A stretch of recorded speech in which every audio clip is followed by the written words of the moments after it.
It's sunny in San Francisco, which is amazing. And I'm sitting here at the Butler and the Chef, this idyllic French cafe in South Park, San Francisco. And this is Scott Beale of Laughing Squid. So Scott, you've been in this scene for a long time. When did you move to San Francisco?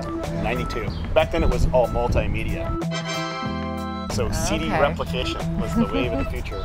And they used to call this multimedia gulch, in fact. Did you work here in the park at a certain job? Yeah, right then I worked on 3rd Street and I'd eat my lunches in the park. And it sounds corny, but it was the very first place I'd ever heard of the World Wide Web. Wired was right next to us, or on the same block. Yeah. And I remember it was, I think, 93. They came by when they first published and brought Wired by. Like it was like a zine or something. Like, hey, check out this new magazine. They dropped a stack off at our office. Since we're in South Park, and this is such a historic area, I'm going to, without Foursquare, I'm going to name you right now the mayor of South Park. And with that, I would love for you to tell me or point out some different companies that have been in this area. Right. So I see Twitter's old office so Twitter right up there. Is, right, this old office. Now our friends from Get Satisfaction are in there.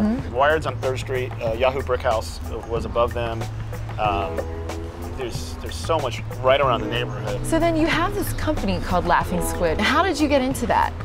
Well, first I would, you know, it's helping promote artists, right? So like, oh, you need an email list and all, you know, different things like that. And eventually it's like, oh, you should have a website. So I build the website. Then I'm like, oh, I have to put the website somewhere. So I was putting a web host, and they all kind of sucked back then. So I was like, what if I got my own server and put them on there? And that's how it kind of evolved, and eventually, you know, I started charging for hosting, and over the years, the web hosting business became what subsidized everything else. Well, I would like to thank you for coming and giving a quick rundown on what Laughing Squid is, or where it began, and giving us a little tour of South Park. Thanks.